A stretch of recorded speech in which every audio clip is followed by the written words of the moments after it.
Hi, this is Terry, and It's About Writing Again. Today we have author Tracy Crump, who's written many articles and short stories and all kinds of things. And I'll just let her tell about herself. Tracy, tell us about your writing and the books you have behind you, and tell us about yourself too. Okay. Well, I guess I ought to start off by saying that I never intended to be a writer. In fact, I hated writing when I was in high school. I wanted to be a nurse, and so that's what I did. I went to nursing school and worked for 5 years in intensive care. And then I fulfilled another dream, which was to be a stay-at-home mom. When people ask me, why are you not working as a nurse anymore? I said, well, I've got a more important job now.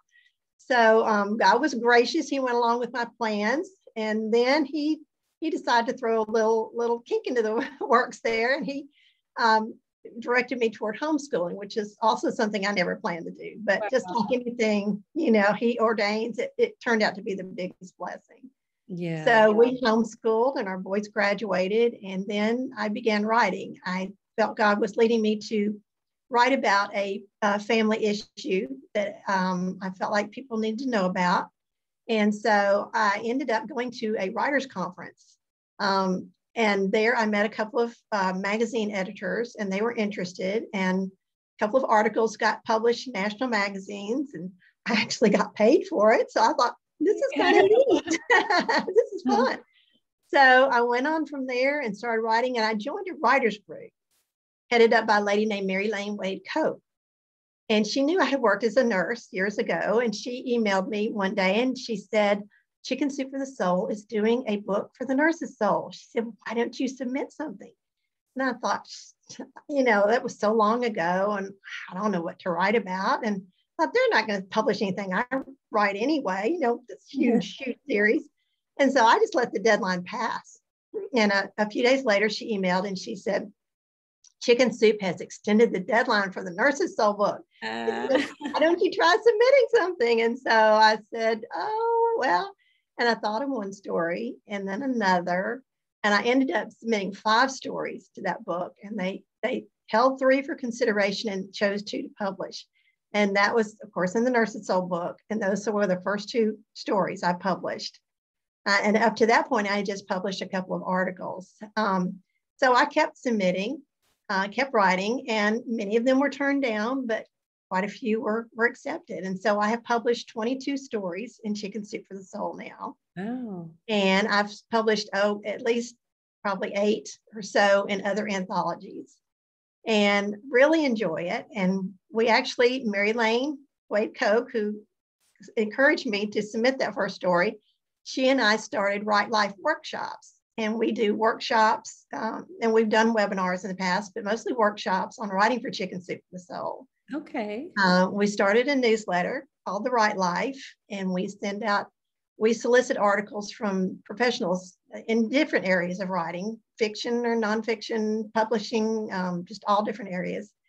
And we also include a little tip on writing for Chicken Soup for the Soul and story call outs for Chicken Soup and for other anthologies. So that newsletter, that list has grown, and lots of other people have submitted, I think, because of that. Been encouraged to anyway, and have published in Chicken Soup for the Soul. So it's been quite an adventure. And then I went on to publish or submit and publish some devotionals. And I really, I thought about writing a book, started a couple of fiction novels, and just never completed those. But I enjoy writing the short pieces because, well, for one thing, you reach such a larger audience.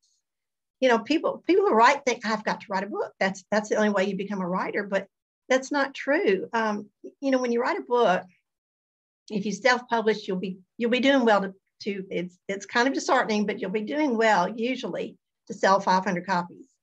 And if you publish with a traditional publisher, if you sell 5,000, you're doing well. There are those rare people who sell millions of books, but most of us are not going to do that. However, when you publish in these magazines and other places, you can reach so many people. I wrote for Focus Family for a while, wrote several articles for them. And at that time, they had a reach of 2.1 million people. Wow. I mean, that's quite a lot of people. And, you know, when you think about it, we all have a message, especially as Christian writers. We have a message we want to share, whether it's overtly or not. And a lot of times we have our own topics or hot topics that we want to get the word out about. And so the short pieces are really the way to go when you think about it. If you want to reach a lot of people, I think it's important to write those shorter pieces. You don't have to write a book to be a writer. That's not, yeah, it's not necessary. But anyway, the funny thing is I met an agent at a writer's conference, and he's actually my agent now, Kyle Young. And he said, you know, don't you think it's about time you wrote a book? I said, well, I can. And so he's the one who encouraged me to write a devotional book. And of course, what did I go back to? My nursing experience. So I've written Health, Healing, and Wholeness, Devotions of Hope in the Midst of Illness. I'll hold that one up. This is the book. It has not come out yet. It doesn't release until June 1st. But this is based a lot on my nursing experiences and then on caregiving experiences. I cared for both my parents for 6 years. And we now have my 99-year-old mother-in-law living with us. Wow. She'll be 100 next month. Wow. Yeah. So, and she's still going strong. But anyway, this is this is what kind of brought me full circle, I guess, you know, from my nursing experience and my first stories in the Chicken Soup for the Soul, Nurse's Soul book, kind of come full circle then with this book. So it's been really quite an adventure. Well, that's wonderful. I know you're excited. And we are going to put your website and the book, where we can get the book, and also where we can get your workshops about writing. But while we're talking about it, do you have any tips for us from your workshops about writing anthologies? Sure. Well, Chicken Soup for the Soul is a great market, really is. They take stories from beginners or experienced writers, either one. I tell people, you know, people have asked me before, well, if they see your name, then they're probably more likely to accept your story, right? And I say, no. I say, we're all on a level playing field. I say they're looking for a good story. That is their main focus. And so what a lot of people don't realize is you really have to stick to the topic. You know, we have the story call outs that we send out, but online they will list, we don't get story call outs for every single book that they have in the works. So I encourage people to go to chickensoup.com and check pretty often to see what story call outs they have available. And they're working on several right now, but it's really important to stick to the topic of the book. So many times, you know, as writers, we can kind of go down those rabbit trails and we just get started talking and we don't realize that we have gone off topic. Yeah. So it's really, really important. I read the story call outs over and over and over, and they will list a set of topics that they suggest you might want to write about. They say, don't feel hemmed in by that. You don't have to write on one of these topics as long as it still sticks to the theme of the book. But it does give you a good idea of the kinds of things that they're looking for. And so it's important to stick to that topic. And I also advise people to go back and read some of the books they've published, because right there you have an example of what they're looking for. Now, I don't know if everybody's aware, of course, Chicken Soup for the Soul has been around almost 30 years now. Wow. I know, amazing. And, you know, they were rejected by 144 different publishers before they ever published that first book. So they were persistent. And then, of course, that first series was started out by Jack Canfield and Mark Victor Hansen. And they were speakers. They weren't even writers, but they told stories during their talks. And a lot of people encouraged them to write them down. They said, we'd like to have this that we could share with other people. And so that first book came out in 1993. And so it was so popular. I mean, it made the New York Times bestselling list and all that. And so they started coming out with more and more and more. And they've published over 300 different books now. It is. And so anyway, but they changed hands in 2008. Now Amy Newmark owns it. She's the CEO. And she, of course, that whenever you have a different editor, you're gonna have just a little bit different slant, to what they're looking for. Mm-hmm. So I recommend that people read books published since 2008 if they're considering trying to submit stories to them, because that will give you a better idea of what they're looking for now. Okay. And they publish 101 stories in each book. And they receive an average of 3,000 submissions for every book. Wow. So you've got a lot of competition, but that doesn't mean, you can't do it. I always tell people, if I can do it, you can do it. I never thought I would be published in there. So, so anyway, it's important to also keep in mind that they are a general market series. And that really kind of is a stumbling block for some people, Christian writers in particular, because one of the things they say in their guidelines is they don't want you to preach, which even when you're writing a devotional, you shouldn't be preaching. That's not what reaches people, but they also say they don't want testimonies. Okay. And a lot of people don't realize that doesn't mean just your salvation experience. That's not the testimony that they're talking about. When you talk about something, like you talk about God, you tend to get over, I don't think how to put this. You tend to get so passionate that you kind of cross the line into preaching in a way. So the best way that I can put it is to remember how Jesus told his parables. He would say there was a younger son who had demanded his inheritance, and he went and spent it on riotous living. And when he hit rock bottom, he wanted to go home, but he didn't know how he would be accepted. But he went home anyway. And while he was still a long way off, his father saw him and ran to him and hugged his neck and welcomed him back. So who does the father represent in that story? God. He represents God. That's right. And God will always accept us back as long as we come back in repentance and faith. And so, but Jesus didn't say that the Father represented God, did he? He didn't have to tell his audience that. He let the audience glean that from his story. And so if you want to have a Christian slant to your story, that's kind of what you have to do. You can talk about Christian values, love, peace, mercy, forgiveness, but you don't have to, out and say, this is what God says, And I also tell people, I rarely, if ever, see any scripture quoted in the Chicken Soup for the Soul stories. So it's kind of like a fine line you don't cross, but as long as you remember that you're writing for a general market series, and that you can use let God speak through your story, is what I often say too. Let God do the work. You just write the story. And so, and that's what they're looking for, is a good story that sticks to the theme of their books. And that's a lot of what we teach. We also, when we do our 4.5-hour workshops, we talk about the guidelines, which are on the internet. They can find them at chickensoup.com. And then we talk about, general things about writing, but then we also do some hands-on projects where we actually let them get started on a story. They can come up with ideas. We present the actual upcoming stories, the books that they've got in the works, and we let them come up with story ideas for those, and then let them get started on a story for a Chicken Soup for the Soul book.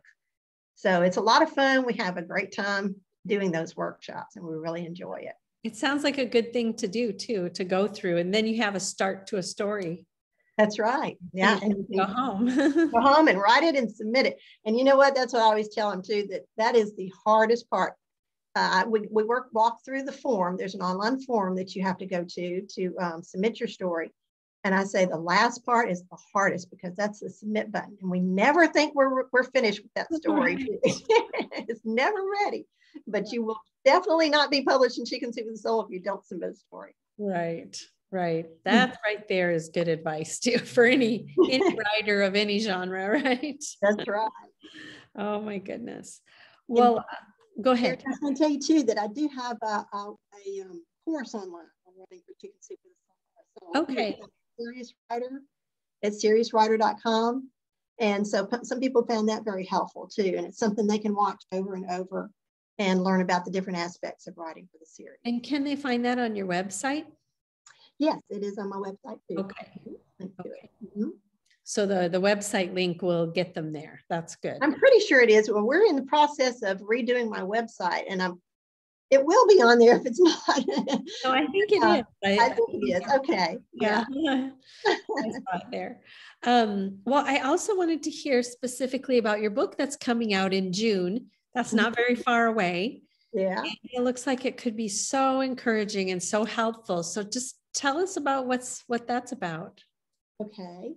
Well, it's 30 devotions. It's about, like I say, I use different stories from my nursing days or from my caregiving times. Each story has its own little theme, but they each bring up a dose of hope. I say they dispense a dose of hope. And of course, in this COVID weary world, what do we need but hope, right? Yes. Now I signed the contract to do this book over a year ago. Wow. And of course, what happened? I signed it in February. What happened in March? Oh my goodness. The timing. Yeah. And I wasn't even finished with the book yet. It wasn't ready by any means ready to come out. And I thought, Lord, what are we doing here?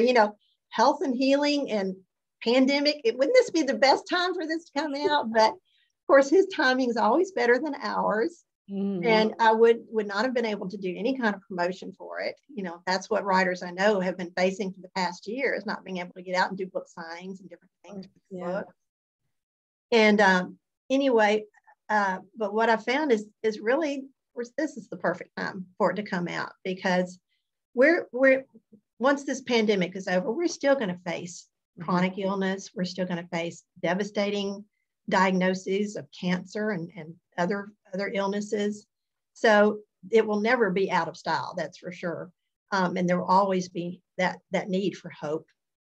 But also, I've been approaching different churches and organizations about possibly using this in their ministries. It could be used for hospital ministry, pastoral care, for shut-ins, that kind of thing. And so the publisher has actually made the book available for they call box sets, which are 25 books or more now for different ministries, because once things start opening up, I think there's going to be a big need for this kind of a book.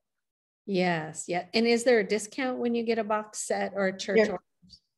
Yes, there is. Thank you for asking. I didn't even think about that. Yes, they're offering 40% discount with free shipping.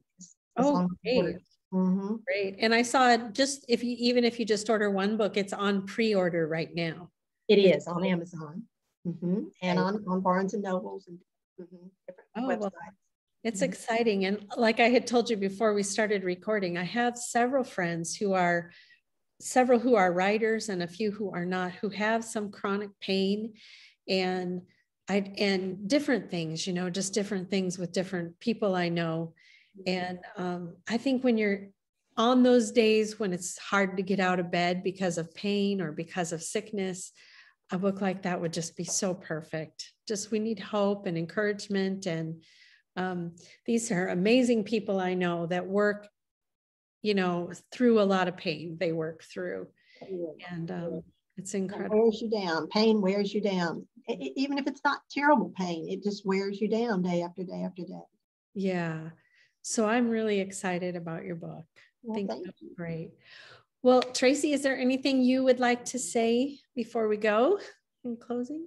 Well, I could also mention that I also do editing. That's another aspect of writing that God has led me to do. Actually, it's my husband talked me into that. He said, I've led a critique group for about 13 years now. And he said, you like doing that. And he said, why don't you try editing? And so I have edited everything from Chicken Soup for the Soul stories to full-length novels. And Wow. I do really enjoy that. Yeah. And so you edit fiction and nonfiction. I have. It's mostly fiction, nonfiction, more nonfiction, but I actually have done some fiction. Okay. And, yeah. And in fact, one book, this was a nonfiction book. It was called Kidnapped by a Client, by a lawyer who I met at a writers' conference. She was kidnapped by a client, and God supernaturally rescued her. It's an amazing story. Wow. It got a starred review at Publishers Weekly, which is a pretty rare thing from what I understand. So it's been exciting to be able to work with other people on their stories. Mm-hmm. And if someone was interested in the editing part, that's on your website too, isn't it? Yes, it is. They can contact you there. Okay, great. Yeah. Well, thank you so much on being here today at It's About Writing. Thank you for having me. I tell you, there's one more thing I might mention. Coming up this, I don't know when you'll be posting this, but coming up this weekend, will it be posted before then? I'm going to post it this afternoon. Okay, great. Well, there's a conference in Memphis. It's would be held in the Memphis area if it weren't online, if it weren't for COVID. But it's the Mid-South Christian Writers Conference, and it's the 7th one we've held. It will be online. The website is midsouthchristianwriters.com. And Rachel Hauk, I think is the way you say her name, she's a fiction writer. She's going to be the keynote speaker. We'll have workshops, all kinds of nonfiction, fiction, all kinds of workshops there. And this weekend. That's this weekend. It's the 19th and 20th. Oh, that snuck up. I was registered to go to that last year, and then they canceled it. Oh, yeah, I know. Yeah. And so I wasn't even thinking. I hadn't even thought of it yet this year. Well, there's still time. Okay, I'll look it up. Yeah, registrations close 9:00 Thursday night. So you have to get in before then, but it will be all online. We have 4 workshops on Friday, and they're 3-hour workshops. Okay. That's an additional charge. And then the main conference is on Saturday. Okay. And we also will have agents and editors there, and attendees will be able to submit a one sheet, what they call a one sheet, to an agent or an editor. And so that's all on the website. And I'm the registrar for it. So that's why things have been kind of crazy for me here lately. Oh, I bet. Oh, thank you for taking the time to talk with us today. Oh, I enjoy it. Well, I will also put that link on below this video. People will be able to see your links. Okay. And I'll add that one to it as well. Great. Well, I hope you'll join us. Thank you so much. This was just like 20 minutes full of information and encouragement. Well, good. Thank you. Thank you for having me. And we will do this again next week on It's About Writing.